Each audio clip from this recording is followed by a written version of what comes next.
Direto da redação.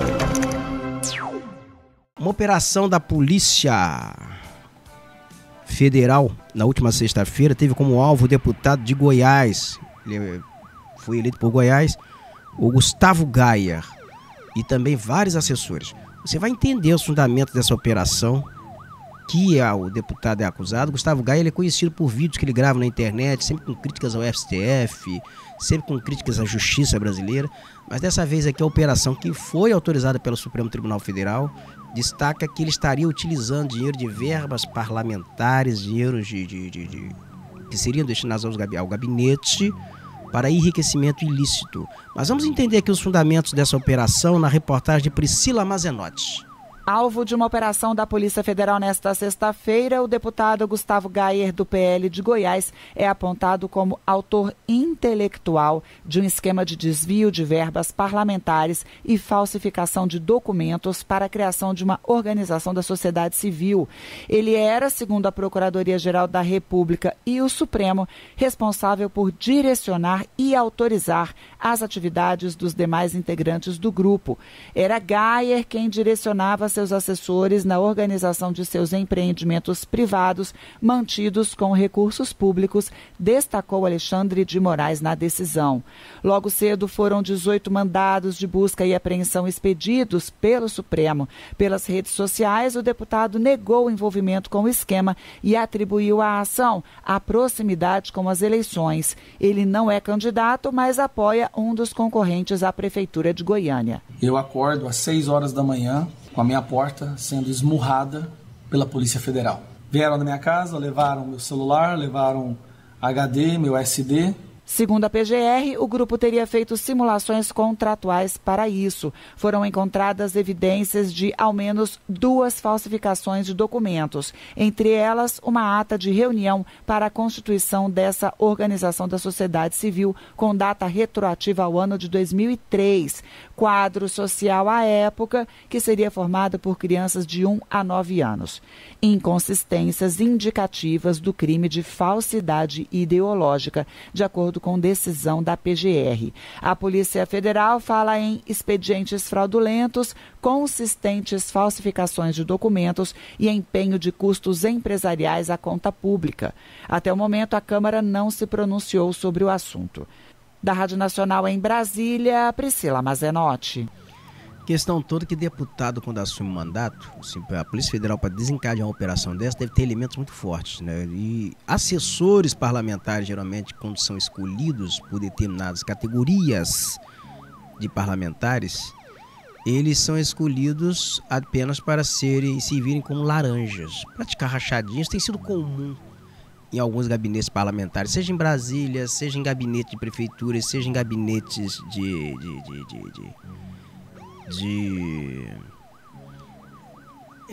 Assembleia Legislativa, Senado. Então isso tem sido assim muito comum. A polícia tem encontrado esses indícios. E agora o que está se mostrando aqui é que há uma outra vertente, que todo deputado em Brasília ele tem direito a uma cota, uma verba de gabinete. Aquela verba para ele gastar com gabinete. Tem verbas ali para viagens, que ele custeia passagens aéreas, tem verba para contratar, para pagar assessorias. Não tem assim um montante de verbas para ele gerenciar o gabinete dele.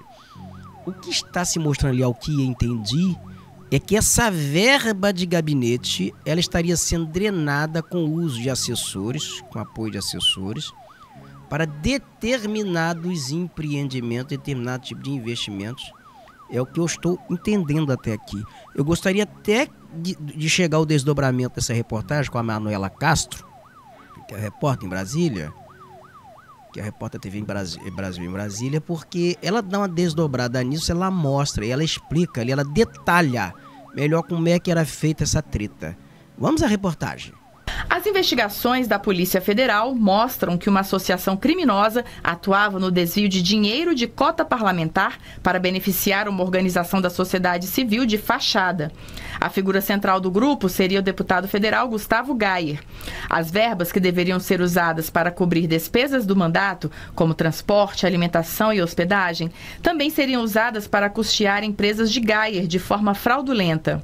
Segundo a decisão do ministro Alexandre de Moraes, do Supremo Tribunal Federal, o deputado teria empregado seus secretários parlamentares remunerados com recursos públicos para o desempenho de demandas privadas, bem como teria utilizado verbas públicas para manter, ainda que parcialmente, essas atividades.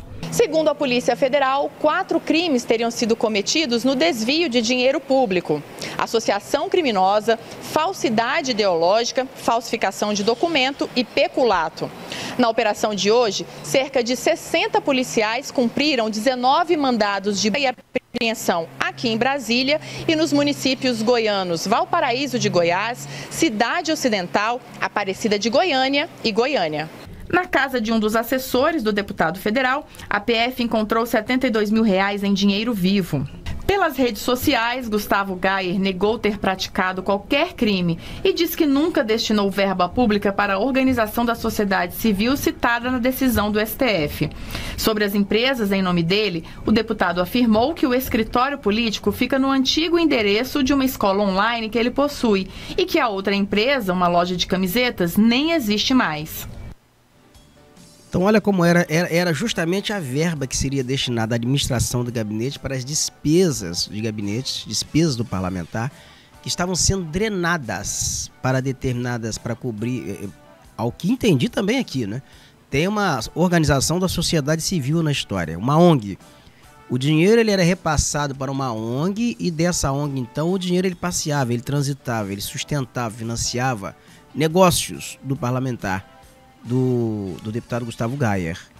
Então foi isso aqui, pelo menos, que eu acho que essa investigação, o interessante, é a minha curiosidade, eu não sei se isso está em segredo de justiça ou não, mas é buscar o processo, a denúncia do Supremo Tribunal Federal. Vou ver até se ela está disponibilizada, porque eu tenho a maior curiosidade de saber. Sabe por quê? Ele é um parlamentar, ele é deputado federal.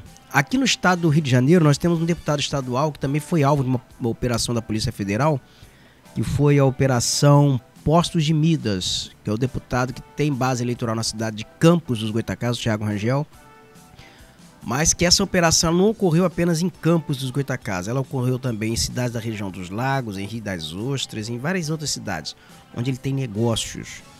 E a questão ali envolve uma quantidade maior de denúncias, né? São denúncias de rachadinha, de organização criminosa, organização de formação de organização criminosa, de fraude contra a ordem tributária, assim, uma série de denúncias.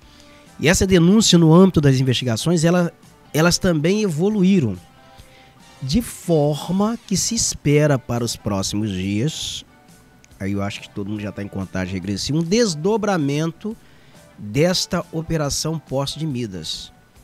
E ao que tudo indica, essa operação ela evoluiu, ela chegou também ao processo eleitoral desse ano de 2024. Então são desdobramentos que a gente vê aí, talvez uma operação com muito mais impacto, que está se desenhando, uma operação com muito mais impacto, uma operação talvez com mais dados, com mais revelações do que foi o primeiro episódio da Operação Postos de Midas. Midas, na mitologia grega, é um personagem que tudo que ele tocava virava ouro. Então a Polícia Federal no primeiro episódio apreendeu telefones, apreendeu computadores, apreendeu uma série de dados, de forma que permitiu aprofundar as informações, aprofundar as investigações e aprofundar também o recolhimento de provas. Agora, no primeiro episódio houve apenas mandados de busca e apreensão. O mesmo pode não ocorrer agora. Essa operação agora, diante do que foi recolhido, pode ser que tenhamos medidas muito mais drásticas do que a que se evidenciou no primeiro episódio da Operação Postos de Midas. Sim, eu acho que nesse momento há um compasso de espera.